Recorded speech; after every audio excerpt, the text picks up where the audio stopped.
Darkcast Network, indie pods with a dark side.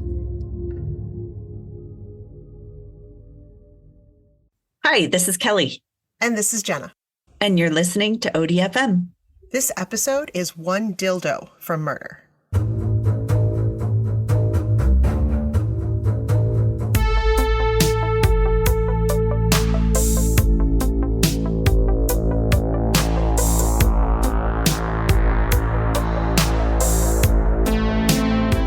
We have been waiting 2 long years for the opportunity of dildo to use the dildo word in a title.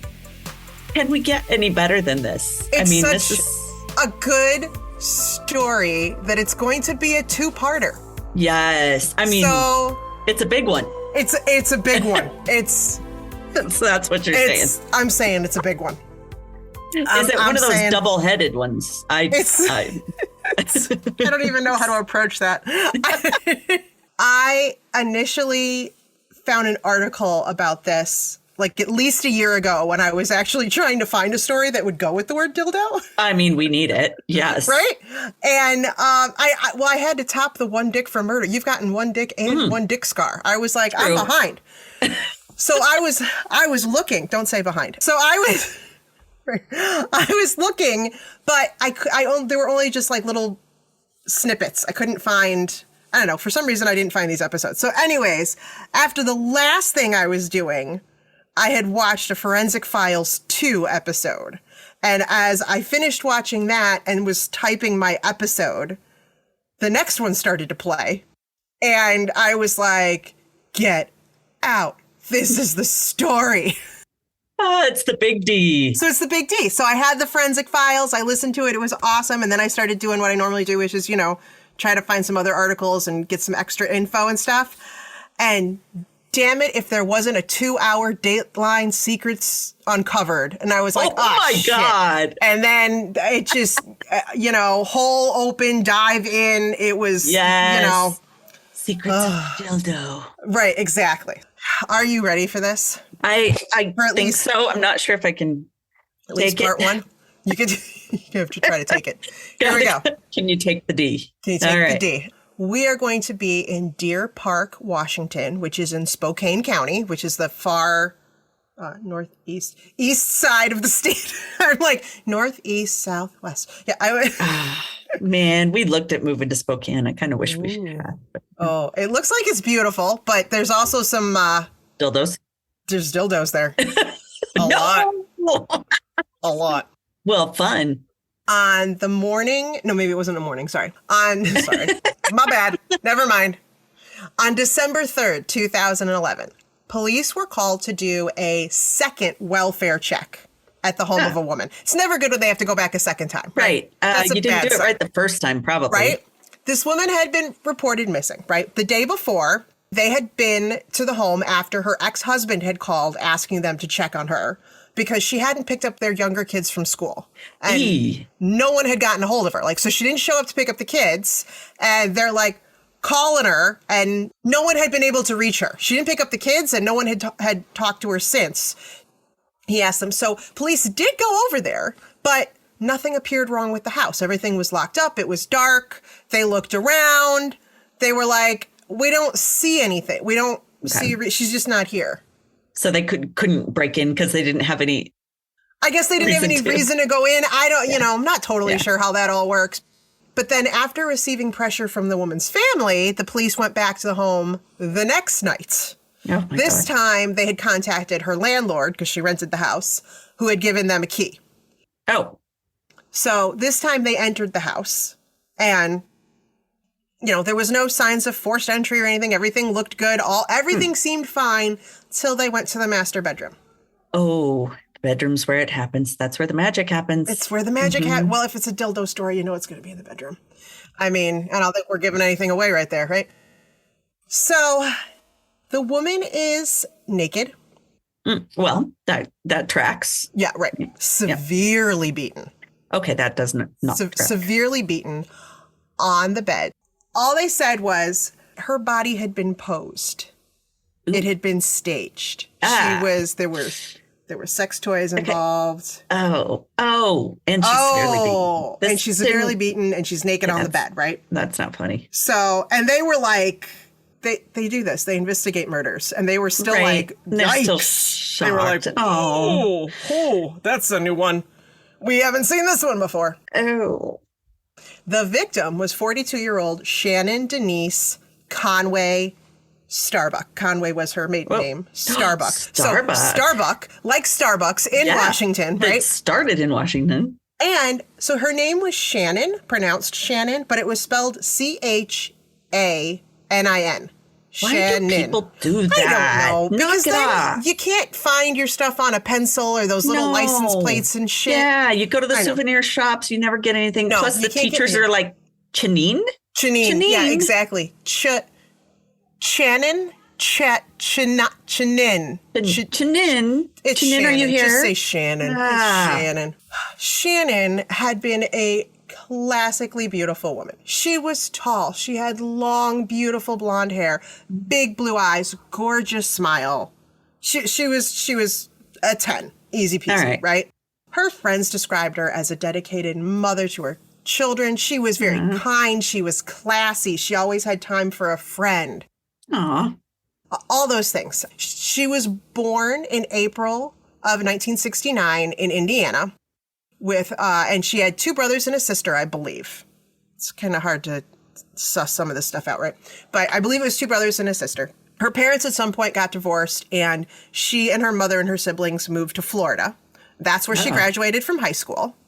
And then she got an associate's degree in art therapy from Florida State University. Nice. And then one day, when she's about 20, 21 years old, she meets this guy named Clay Starbuck, who's from Alaska, of all places. Florida, Alaska. Wow. Yeah, right? Right? He's on vacation, and he meets this gorgeous blonde Floridian, right? He's like, I'm moving right now. They hit it off. Within a couple months, they get married. But here's the kicker. They moved to Alaska. Why? Ew, I can't tell you why. No. Sorry. Alaska might be wonderful, but I do not enjoy colds. No. Right? But I guess they had to. He worked on the pipeline. Pipeline. And it's great pay. Right. And, that's not really a job you can do either remotely Can I work remotely? Transfer to like a different office? No, it's only in the Alaska pipeline. It's only in the Alaska. Right. I can't transfer to the Canadian version. No. Right. No. So she moved to Alaska. Man. Okay. That's a choice. So anyway. A cold one. It was reported that, so this was in 1990, right? They got married. She's 21. She got pregnant on her honeymoon. Oh, shit. So she went from single to very married and very much in a family, just like bam, right? Oh, that's a lot. Ooh, yeah, right. And very young. All of a sudden goes from her Floridian life to now I live in Alaska and I have a husband and I have a baby. It's like she went through a portal to a whole other world. Exactly. Like within a month. And she was brought up Mormon. She was very into her Mormon faith. Okay. Clay was not. This was also kind of that's a sticking point probably. Right. Exactly. That was a source of tension in their marriage, right? So they were never on the same page as far as religion. So shoot. Yeah. Religion and politics, you kind of want to agree on those things because it's rough. Yeah, it's hard. They named their first son Austin, and then shortly afterwards they had a second son that they named Blake. Cute. Then they had 2 daughters, Logan and Sutton.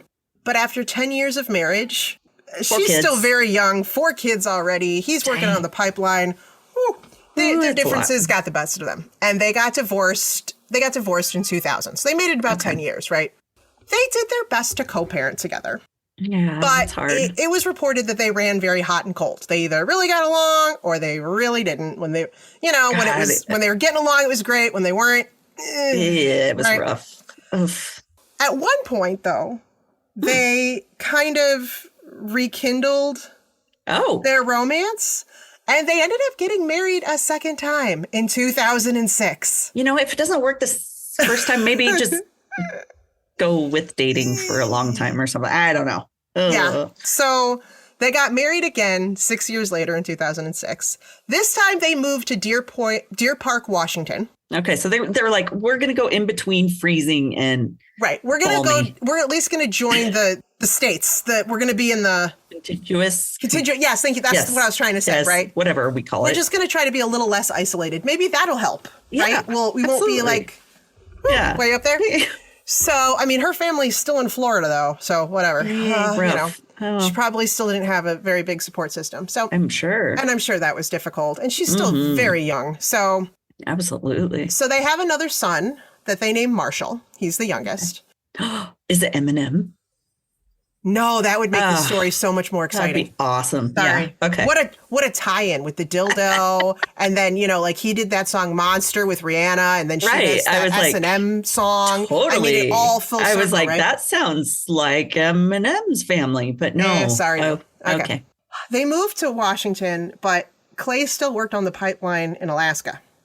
Oh, so he's gone like months at a time. He's gone exactly months at a time, right? Weeks and months at a time, right? So this is a new strain on the relationship, right? And he even said in an interview, he would come home and his big priority was to reconnect with the kids, right? And bond with them. And so she was like the full-time parent, disciplinarian, in charge of everything. And he even said that she would refer to him as a Disneyland dad. That's how she ouch. talked Yeah, about it, right? I can understand. Right. He gets all the fun parts. And your daddy fun times, right? In the meantime, I'm the one who's been making sure they did their homework and enforcing curfews and screen time and yada, yada, yada, yada. Right? Everything. Again, it gets It didn't work. So they ended up filing for divorce a second time in 2010. Well, there we are. Okay. I see it. Okay. Clay moves out of the family house and he moves into a house that's less than a mile away. Well, I guess that's handy if he's going to be around. If he's going to be around, right? I mean, he still works on the pipeline, so I don't know. The two older boys decided to move in with him. Oh. Gotcha. And they're at this point, they're like 21, 18. Oh, okay. That makes sense. Like so they're old enough 17. to take care of themselves. Right. They wanted to be with their dad, whatever. And then she got custody of the younger three and she stayed in the house that they had all lived in. All right. Right. With the younger three kids. And Clay was ordered to pay child support and maintenance. Oh, all right. And I believe she was awarded half of his pension too. Wow. Hey, I mean, she put in all this work with the kids. I'm not saying she shouldn't have. I'm just saying if he was going to be bitter, these are some things that he could be bitter over. Some markers of bitterness. Saying, right? I mean, maybe not. I mean, if you asked him, he was like, no, I didn't have a problem. Yeah.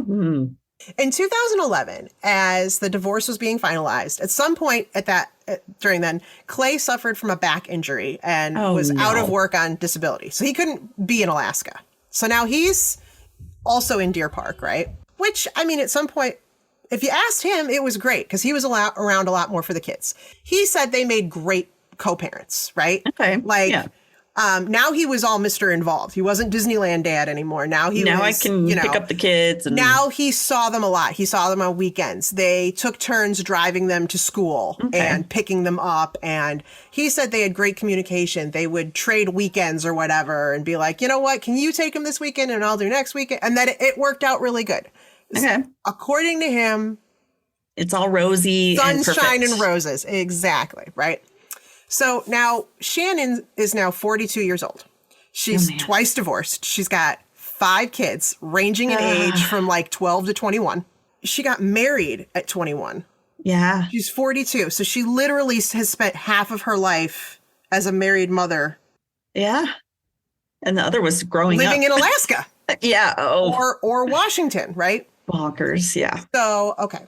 So in order to gain financial independence, Shannon had gone back to school and she had just graduated as a certified dental hygienist. Oh, nice. Which everyone how did she have the time to do that? Beats the frick out of me. I haven't. Maybe he actually did take the kids sometimes. Maybe. I don't know. Hey. Beats the shit out of me, man. Mm-hmm. Friends and family had encouraged her to start dating. Nothing serious. Just like, you've pretty much been with only Clay your whole life. Yeah. Like, since you were 21. What's out there. Yeah, just date around. See what's out there for you. Take some time for you. Have some fun. Absolutely. It gets tiring with the same dildo all the time. You need to, like, Try some different D. It all goes back to the same. Anyway. Yeah. On the afternoon of December 1st, 2011, Shannon doesn't pick up her kids from school. It was her turn to pick up the kids. She doesn't show up, right? She's not responding to any calls or text messages, right? Okay. Yeah, she definitely doesn't sound like the type to just blow it off. Logan, one of the girls, texts the older brother, Austin, who's 21, who is working, right? He's got a job, and is like, Mom didn't pick us up. Can you come get us, right? At this point, we don't know where Clay is. Okay. We're just like, okay, Clay's not home. Okay. He's not around. Right. So Austin leaves work, goes, picks up the kids, brings them to his dad's place, right? Mm-hmm. Where then his dad does come home. Let's see. So they end up staying at their father's house that night because no one can get a hold of them. They're like, okay, we don't know where she is. We don't know what's going on. So they stay there. The next day, Clay Starbuck calls police and says, can you go to Shannon's house and do a welfare check? Yeah. All right. Not entirely sure why if he lived less than a mile away and they had this great relationship, why didn't he go over and knock on the door? That was just something that I was like. Unless it was in their like divorce agreement that they didn't go to each other's houses or something. But they were buddy. Right, as he says. They took turns picking up and going to school and all that. I just found that a little weird. It's a little sussy. Whatever. Mm-hmm. Okay, so, and then this is when the officer goes over there and is like, everything looks fine. Looks okay from the outside. Checks out, right? And then leaves. Okay, so it was really, really unusual for Shannon to be unreachable, right? She was a very involved mother. Right. This was weird. This is in the She's time not of like me and doesn't ever answer her phone. Doesn't just turn off her phone and just fend for yourselves, right?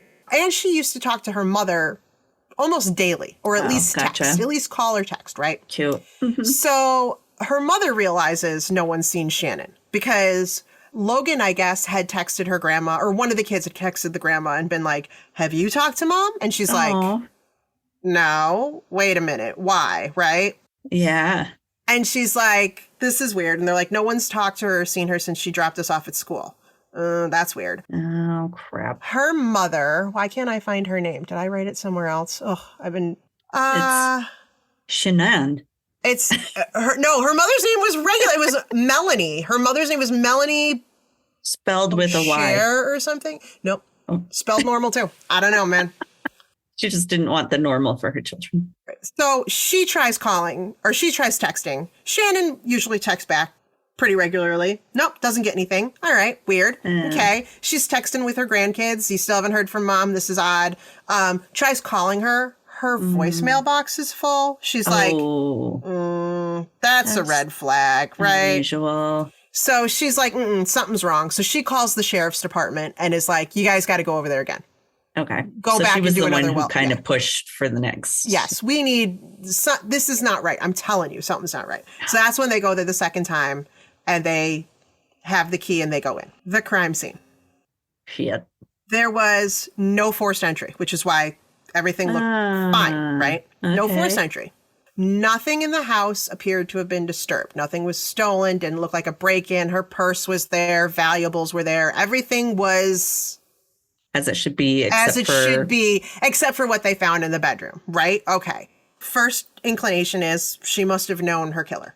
Absolutely. And the motive wasn't to rob her. And the motive wasn't to rob her. Exactly. They're like, okay.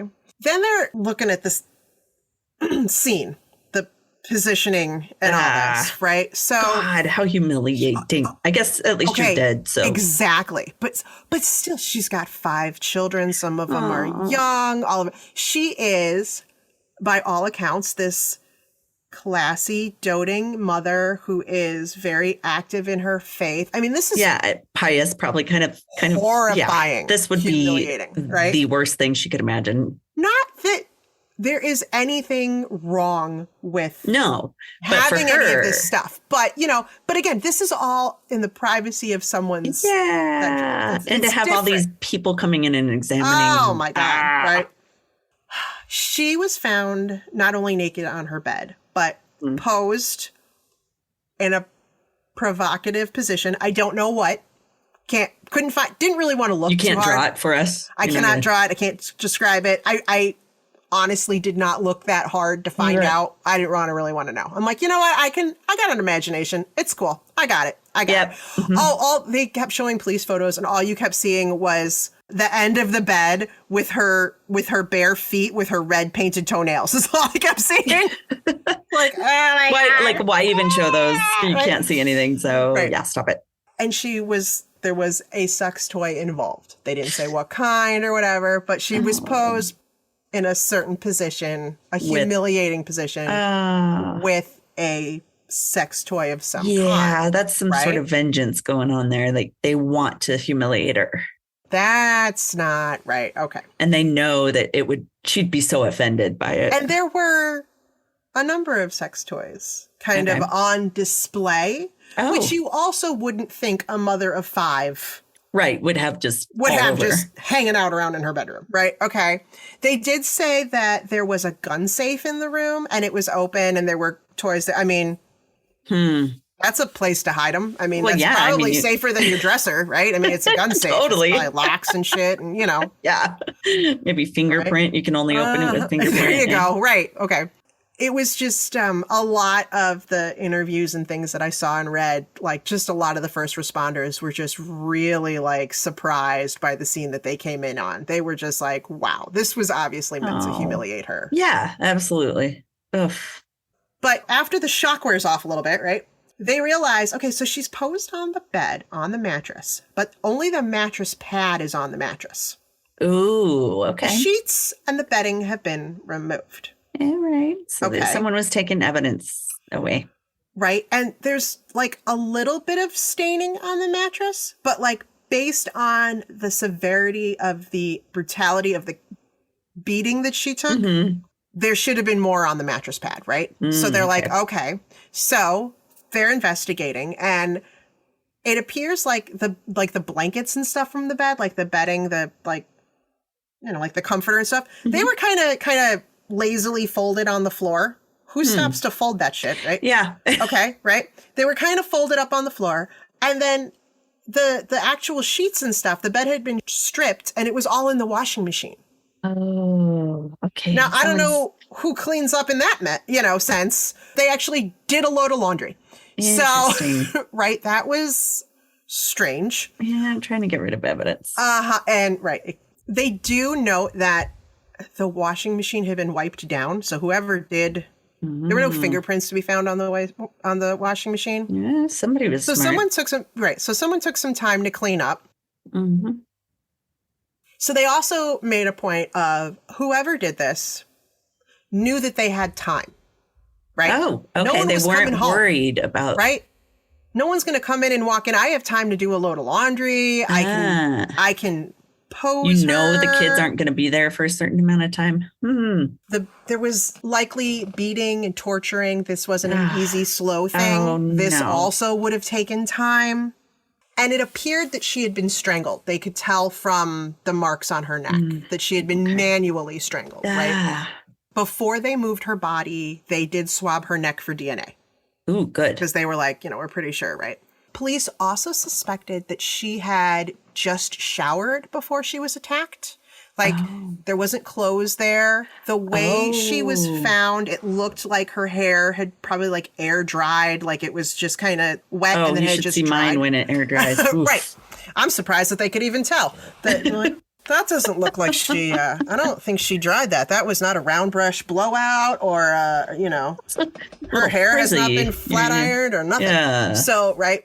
So they're like, okay, again, they were hoping that they would get some clean DNA samples off of her if she was like freshly washed. Right, freshly washed, yeah. And then someone attacked her, right? Well, then there shouldn't be any other DNA on her, right? Okay. So these are the things that they got from the crime scene. While the scene's being processed, Clay Starbuck shows up at the house. Wanting to know... Wait, see, now that would have been nice. Just no, he Starbucks. Didn't. I don't think he gets like an extra discount or anything. I don't know that he's related or anything. It's Starbuck. Yeah, but it could be Starbucks coffee, like Starbucks. Starbucks isn't like an apostrophe, is it? No, it's not like but maybe owned by a Starbuck, is it? Oh, anyway. So he shows up at the house. He wants to know what's going on. He wants to talk to the lead detective. He's asking to talk to the lead detective. There's like, there's police tape all around and stuff like that.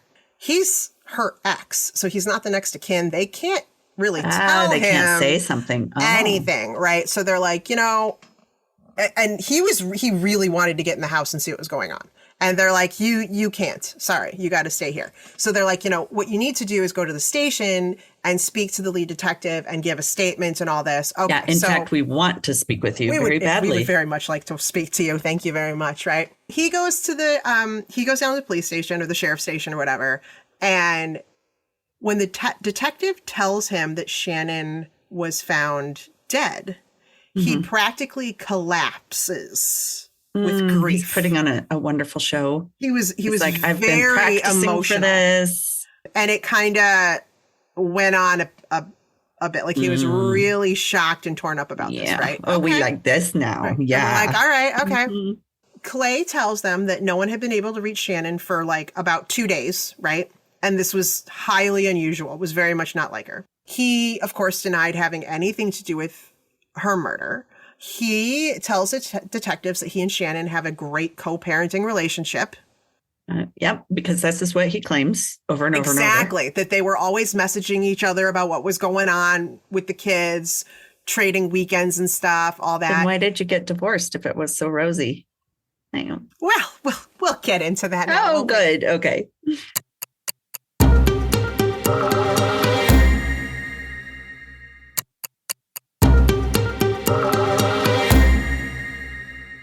Right now, they're just asking questions and letting him talk, right? Yeah. Oh, and let him he's like, talk. she's a great mom. She's very attentive. She's a really good mom. And so they're like, all right, well, do you know anyone who would want to do harm to her? And he kept saying, you need to look at her phone and her computer. You need to know what she's been up to. And that's what you need to... Do we? Do we? I mean, we're going to, because that's kind of what we do. I mean, that's right up there at the top of the list of, police work things that we do. And why are you so worried about it, though? Right.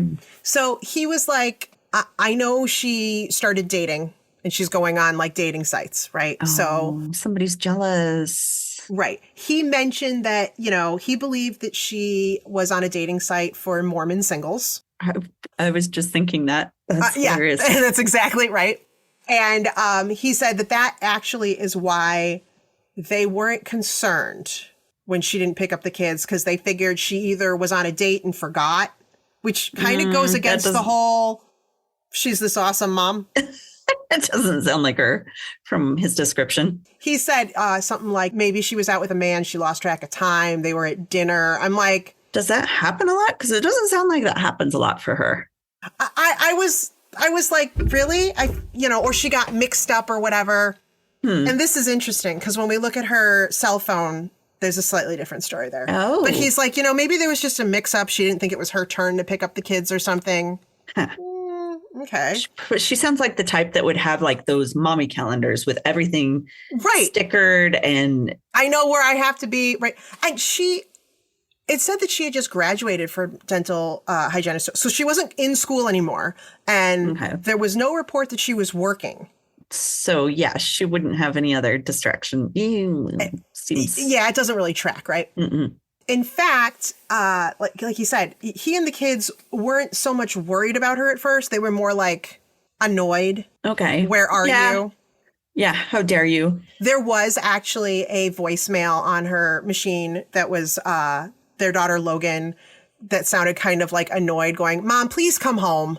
Oh, I would like to, but... Right. But more like, she ran to the store to run errands, said she'd be back in an hour. And it's like, it's been 3. Come on. Yeah. Like, I know you just saw a sale and got distracted. Oh, yes. Saw purses in the window somewhere. And I was like, would you just come home? Right. And then he also admits that on the next day, one of the kids texted Shannon's mom. This is where I wrote it. Melanie Boursier. Boursier? I thought it was going to start with a H because you're like... Oh, sorry. Boursier. No. Boursier. It's Bourcier. And I had to write it phonetically based on how they said it on Dateline, because there's no way I would have known how to say that. Boursier, right? So, they had reached out to Shannon's mom. Have you heard from her? Nope. That's really weird. Her voicemail's full. This is odd. Something's wrong. Now we're to the morning of December 3rd, which I believe was a Saturday. And this is when her mom, Melanie, gets a hold of the sheriff's office and is like, you need to go over to my daughter's house. Something's not right. Okay. And they go inside and they find her. The medical examiner confirms that Shannon was strangled and died of asphyxiation. Which is very, very personal. And exactly. They always say that because you're basically, I mean, you're either in their face or if it's from behind, still you're like hugging them. I mean, like it's a very right. So it's a very personal thing. Like I said, she was beaten pretty severely. That's pretty personal. That's pretty personal. But then the slightly strange thing that they found was she had not been raped. Oh. That was kind of surprising considering everything else, right? And considering the sex toys and it was like, really interesting. So it wasn't sexually motivated in that way. So that just makes you think that, the whole dildo thing is absolutely back to the whole personal her. Exactly. For sure. Unfortunately, the ME could not determine an accurate time of death because her body was already cold when they found her. They also noted that her injuries were so severe that the family couldn't have an open casket. Yeah, so there's a lot of hatred there too. That's probably something that is important to her family. I would think so too, right? I'm sure her kids wanted to say goodbye. There was, I think it was on the Dateline thing where the grandma was interviewed and she was like, one of the kids did see her and was like, oh, that's not mom. Like didn't recognize her. Right. Didn't. Oh, and to have that as your last memory of the person? No. Oh. Right. Oh gosh. Clay tells police he was actually happy that Shannon went back to school and started dating. He was glad that she was moving on, right? And of course, her friends and family had a slightly different take. Ever so slightly. I really want to hear what their take is because I kind of don't believe his. So the girls she went to school with, they were younger because, they're all going to school for the first time. She went back to school, right? Whatever. But they reported that they were like, she was so nice. She was so kind. She was a doting mom. She was always upbeat. She came off as religious, family focused, like just pure, classy, good, all those things, like right? All the things that you would want in a mom. Exactly. But they told... Which I am not. Anyway. Sorry. The gold standard to which we all aspire and fall which my kids are like, short. Yeah, that is not my mom. Anyway. But they did say that in the months leading up to her murder that they had noticed some changes in her. That she was a lot more up and down with her spirit, her moods. Right? Her moods. That sometimes they would find her in the parking lot before school crying. Uh-oh. She didn't share too much. Shoot. She wasn't a sharer too much, right? Yeah. At least not with them. So she thought she could handle it by herself and just, oh no. She did admit that she was dating a couple guys online, but nothing was serious. She's just, I'm having fun. I'm seeing what's out there. What's going on, right? It kind of got out how she was found. They were all absolutely horrified to hear. They were so humiliated and embarrassed for her. For her. Absolutely. Because they know she would not have done something like that to be found. Oh. Okay. So Shannon's phone, her cell phone had been found on her nightstand right next to the bed where she was. So it was within an arm's reach of where she was. Yeah. And so police do search the phone, and they start using her phone to build a timeline, which is a pretty standard thing to do, right? Right, absolutely. The last time anyone had seen her was on the morning of December 1st when she dropped her kids off at school. So her kids had really been the last ones to see her. Oof, yeah. Drops them off, she goes back home. It actually was supposed to have been Clay's day to drive them to school, but on her phone that morning was a text from Clay saying that he had car trouble and he needed her to come get the kids. It wasn't specific. I don't know if she had to go to his house to get the kids or the kids were at her house, but she had to take the kids that morning. And then there were several more texts between the two of them throughout the day about who was going to pick them up, which is weird because she didn't pick them up. When they asked, Clay told investigators that his car had broken down on a road in town, in Deer Park, and that he had spent that day walking back and forth from his car to his house to get tools to fix it. He was going to fix his own car. And it was like a mile. Yeah, it was like a mile away from his house. So, it broke down. Interesting. He walked to get tools, came back. Oh, I need more stuff, whatever. Okay, cool. All right. It's a little weird, but okay. Right. Okay. The other thing that's a little weird about that is, he was home because he was out on disability.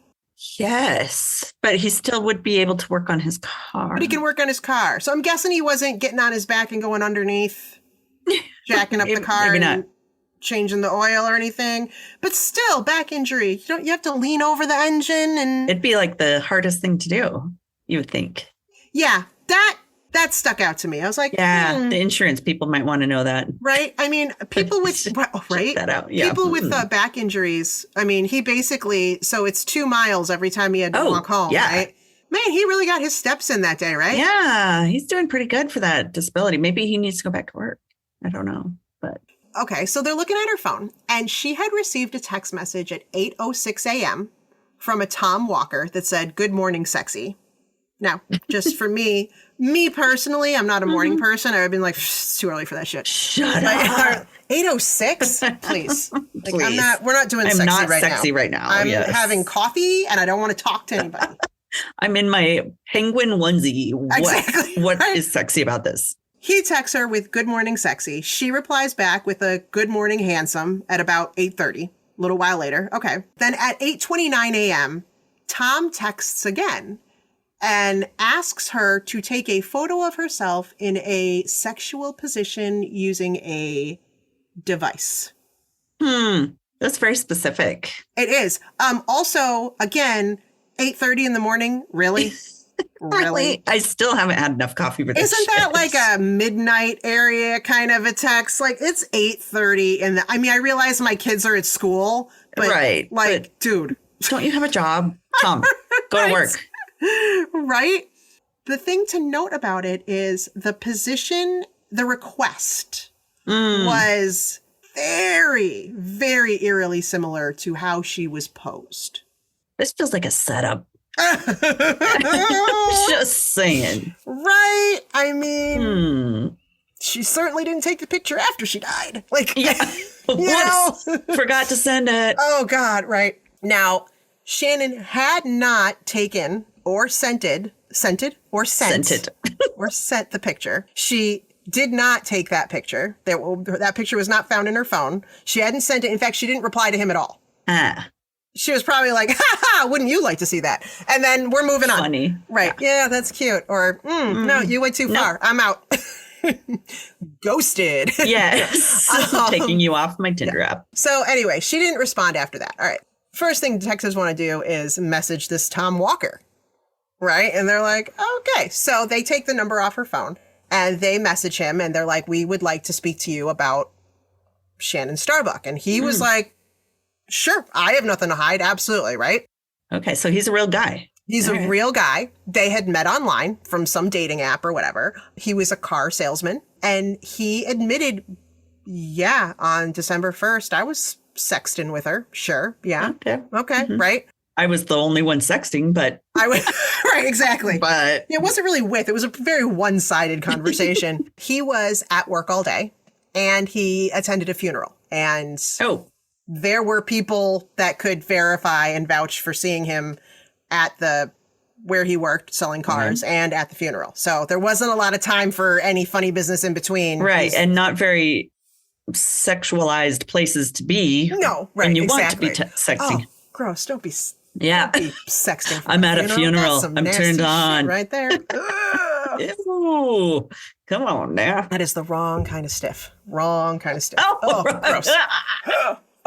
He also readily gave them a DNA sample so he could be ruled out of whatever they might find. He's like, "I got nothing to hide. Take my DNA. Do what you will." Right? Okay. Well, they still had him on their radar, right? But he's not looking very likely. Let's set him aside for a bit. Also on her phone, she had been in contact with another man that day. So she's really playing the field. Yeah, good for her. I mean, hey. Girl. Right? Okay, I can't pull that off. I sound ridiculous. But I try anyway. So she'd been in contact that same day with a man named John Wilson. And they found voicemails from him, messages, emails. So like, okay. These are like the whitey of whiteyest names. Seriously. Sean Wilson and Tom what? Tom Walker and and John God, Wilson, right? Yes, these are very whitey whites. Right. Yes. Okay. So in those text messages, John and Shannon had actually made plans to meet up on December 1st, like that morning. Okay. Wow. We might want to talk to him, right? This one's a hottie. So they basically like Google him and they find his Facebook profile and his dating profile. And they're like, you know what? These are fake accounts. Somebody made somebody fake up. Oh. His name and picture had been stolen from a doctor who lived in New York City. Oh, I've seen those type. Have you ever gotten those messages from some random, hey, you're beautiful. I really like your profile. And you notice that they're like a whale boat captain or a doctor or something along those lines. Yeah, you're not real. No. They take the email address that Shannon has saved in her phone from him and they contact him. And he refuses to give the police his identity. Yeah. So this is suspicious. But can we get this IP address so we can figure out where he's at? Well, they did a reverse directory on some of the numbers that he had used to call Shannon, right? This is like 2011. I don't know how well the IP reverse thing worked. And all of the emails and phone calls, everything had been from public payphones or public computers, public devices. So trying to hide who you really are. This is suspicious. Has she met an unsavory individual online? Unsavory. Right? This is a person who is trying to hide their identity, right? Abso-freaking-lutely. Okay, so they're still doing their due diligence. They're trying to see what else they can find. And they realized that one number that he called from was from a payphone that was outside of the library at Washington State University. And they have cameras. They have cameras. Yay! Yeah, they do. I love cameras. Right? And so there was a camera that happened to be pointed in the direction of the payphone, not the payphone itself, right? Okay, but you can see someone walking. Yes, right. They got a very clear image of a man walking in the direction of the payphone just before the call was placed to Shannon's phone that came from that phone. So they were like, we're pretty sure this is the guy, right?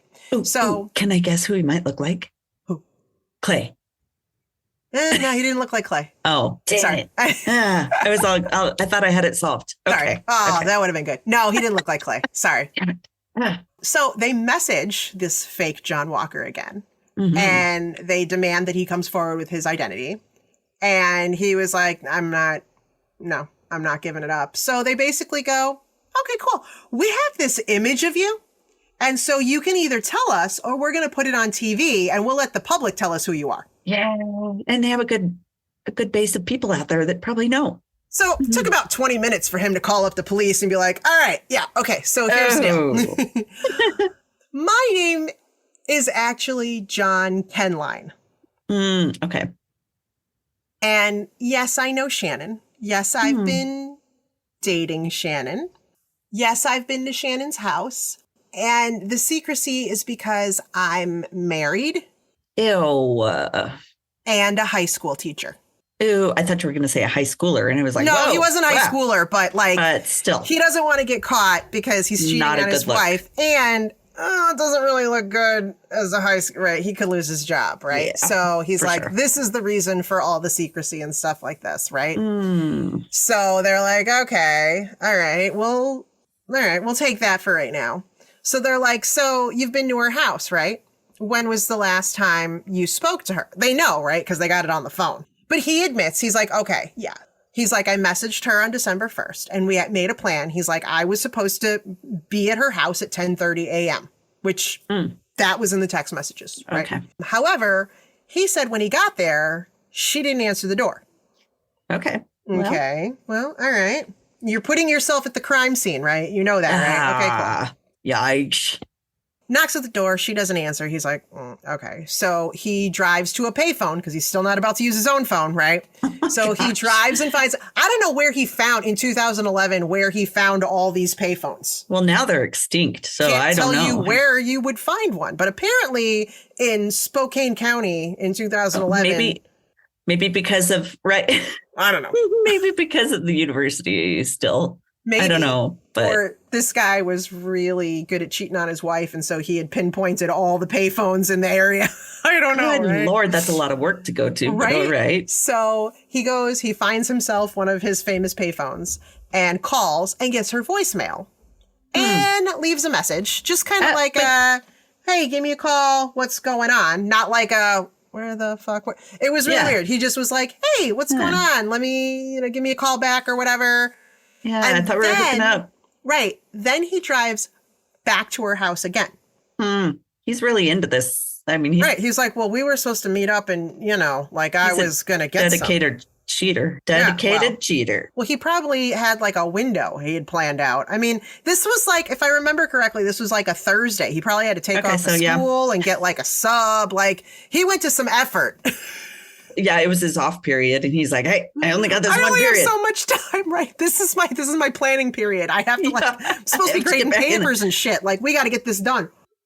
I'm on the clock, right? Okay. So anyway, he goes back to her house a second time, knocks on the door again. Now he's a little like annoyed, fuck, man. Right? He's a little annoyed, right? So he said he actually starts going around the house and kind of looking in the windows.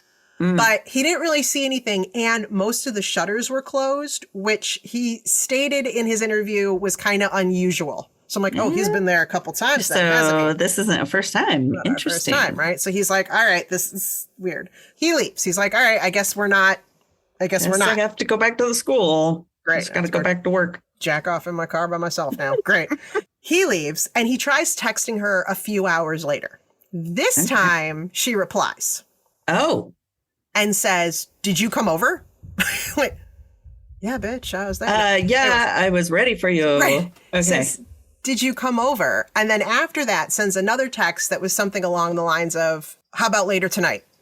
Oh. Or come back tonight, or something about like, Okay. Whoops, sorry. How about tonight? I'm still into whatever. Okay. Whoops, I did it again. But John said he never heard from her after that. So they never actually set up like a time. Okay. He was like, that was my window. Now I'm at home with my wife. I can't now, man. That was I don't have another excuse. I can't. So he never went back over there. He said he never heard from her after that. Mm-hmm. And he never saw her on December 1st or any time after that. So, unfortunately, he didn't really have a good alibi for that day because, he was sneaking her out. Right. Exactly. Right. Like, yeah, that's already not a good look. So, they're like, this is okay. There wasn't anyone they could really say that they saw him here or there, but he's being very open. He's being very helpful. Yeah. So he's still a suspect, but they're just like, okay, we don't know if this is, he doesn't quite fit. He's not quite, it's not right. So they're like, if they can take him at his word, right? They start digging through all of the communications between him and Shannon, which was going to be kind of a big deal to research through because I guess they'd been talking for a while.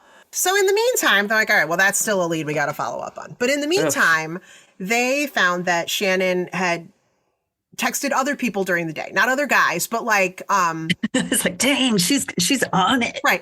Clay, the kids, like she had been texting throughout the day. The last message that she sent was at 3:17 p.m. and it was to Clay asking him to pick up the kids at school. Huh. He obviously didn't get the message because they didn't get picked up, right? Because the kids are still there. So, and I can imagine how pissed these kids were like, Mom didn't show up. Dad's not showing up. Nobody's answering. What the fuck? We got to call Austin at work, right? Hey, at least they had an older brother, right? Yeah, I was going to say, at least he drives too. And so that was actually the last message she sent from her phone, December 1st, 3:17 p.m. That was almost 2 full days before she was found. Ooh. Okay, so they're like, all right. So they're kind of trying to be like... At least they have a window, yeah. Exactly. They're trying to like have a window. They're like, okay, she must have died sometime after 3:17 p.m. Mm-hmm. All right. Okay, cool. Because that's when she stopped communicating with anybody, right? Well, and if Dad's not picking up the kids, what is he doing right at that time?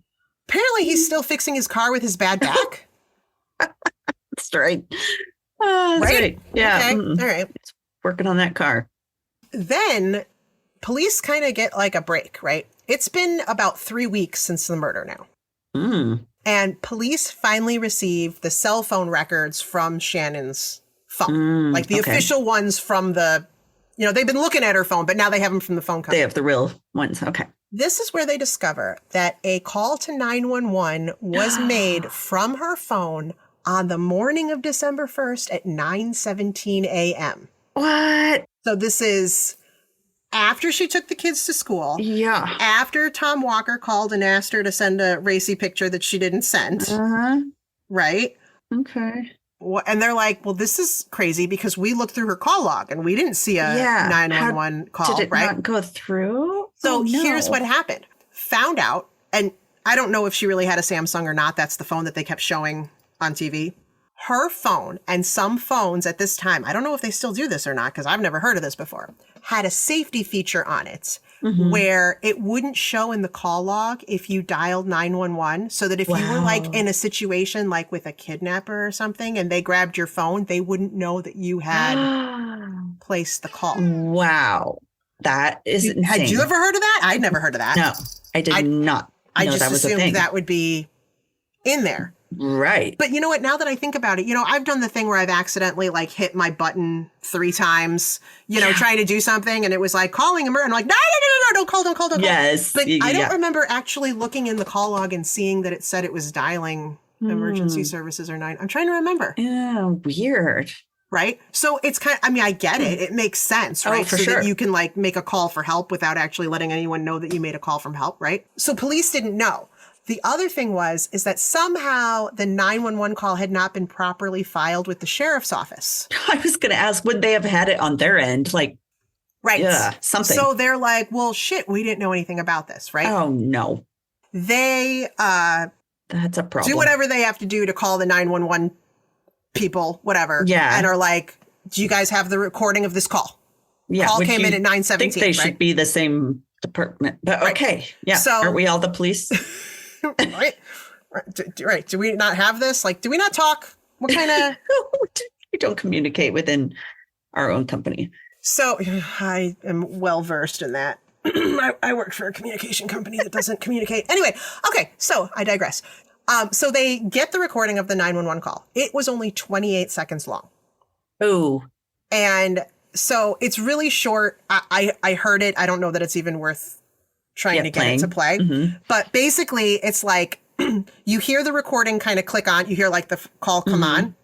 And you hear kind of like a muffled like gasp or like whine or something of a woman, like a, like you hear it's a female voice sound.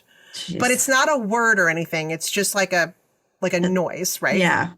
And then the operator starts saying 911, what's your emergency, right? As there's kind of like, there's like muffled noises, like someone's struggling with the phone or whatever, like the microphone's getting like rushed or whatever. So you just kind of hear like a, like a poodle. Right. I didn't do a very good impression right there. And then they go, hello. And then the call ends. But aren't they required to go check it out to go to the house? Well, okay. So here's the thing. So or call the operator, they said, basically started talking as she was making noises. So maybe didn't even hear her. Okay. But also the operator did follow protocol because they did call the number back, but it went straight to voicemail. And then a minute later, when they tried to find the number or where it was pinging from, her cell phone had lost contact with the cell tower, which means it had likely been turned off. Yeah. So they didn't know where she was. So they had no one to send help to. They had no location to send anything sucks. To. Yeah. They're like, okay. So now detectives are like, whoa. Based on this, we could shift the time of death to around 9:15 a.m. And this kind of changes everything. Especially all the texting and stuff. Exactly. Especially like, interesting, if someone was attacked and died at 9:17, that they continued to send texts until 3 p.m. that day. Yeah. So somebody had her phone. He's seriously creepy. Some devious shit. They're like, all right, well, if Shannon was killed around 9:17, Tom Walker, who asked for the dirty picture, he was at work at that time. They already had established that's where he was. And they're like, all right, well, at 9:17, that's when he was at work. And they had people that could say he was there. Like, all right, so he was nowhere near Deer Park at the time. All right. Then John Kenline, he had admitted to being at her house at 10:30, which they think she was already dead by then. So yeah, she definitely wasn't answering the door. Right? It's hard to answer the door that way, right? Yeah. Oof. They realized, they were like, well, where were you at 9:17? Can you tell us where you were at 9:17? Did you actually get to her house before 10:30? Mm-hmm. He was actually several towns away at a Starbucks. See? There it is. Getting coffee. Do you remember the Drew Carey episode that we did? Oh, yes. Not Drew Carey. I'm sorry. I'm like, absolutely. I'm sorry. Currently editing it. Right. Not Drew Carey. Who's the one Drew Peterson. Remember? Yes. How part of it was they pinned it on his Starbucks order. He had a very specific Starbucks order, and they had the receipts. Right. The vanilla. Yes. Starbucks is very good with their receipts. He was like, no, man, I was at a Starbucks and he had a very specific cappuccino order. I need to get me a fancy order because just order off the menu. A mocha latte, chakalaka fucker. I need to get I need a half whip, low soy, some shit. Macadamia nuts. So I can say, no, that was me. That's my weird ass order. And then that way, we'll put it in our murder kit. Like if we get murdered, this is the order I always get. Right, exactly. So he was like, no, I get this really weird cappuccino order, right? And so they go to that Starbucks, they go through the store's receipts, and at about that same time, several towns over, there was his funky order. What's the chances some other weird guy came in and ordered a fancy cappuccino that was exactly like that? Mm-hmm, at that exact time. So it's likely not him also. Okay. He stopped it. Well, he had to go get his Starbucks. He had to I get it. I'm caffeinate up so that he can. Yes. I am currently caffeinating for doing what I have to do. Right. So, he had business to take care of. So he had to caffeinate and get ready to go. Right. The pre-Viagra caffeination. Yes. Exactly. Right. The two most likely suspects that they had basically are alibied out now. And the person who didn't have an alibi for that time, who had a hurt may have had a motive, and a hurt back would be her ex-husband, Clay Starbuck. Interesting. Initially, they were like, well, it can't be Clay because she died after 3 p.m. And, he was home with his kids. Right. So he did, if it was that timeline, but. No. During the day, he was wandering the streets of Deer Park with tools. Right? Because that's what one does. You don't go to a mechanic. You wouldn't want to do that. No. Well, he was out of work. He didn't have any money, apparently. Very true. Very true. So he was working on his car. Our story is about to take a very interesting turn. Oh, yes. So I thought this would be a good place to take a little break. Okay. And pick up our next episode to find out what happened when they start looking into Clay. Oh, Clay. Dun, dun, dun. Clay, I feel like you're super sassy. Oh, now. Yes.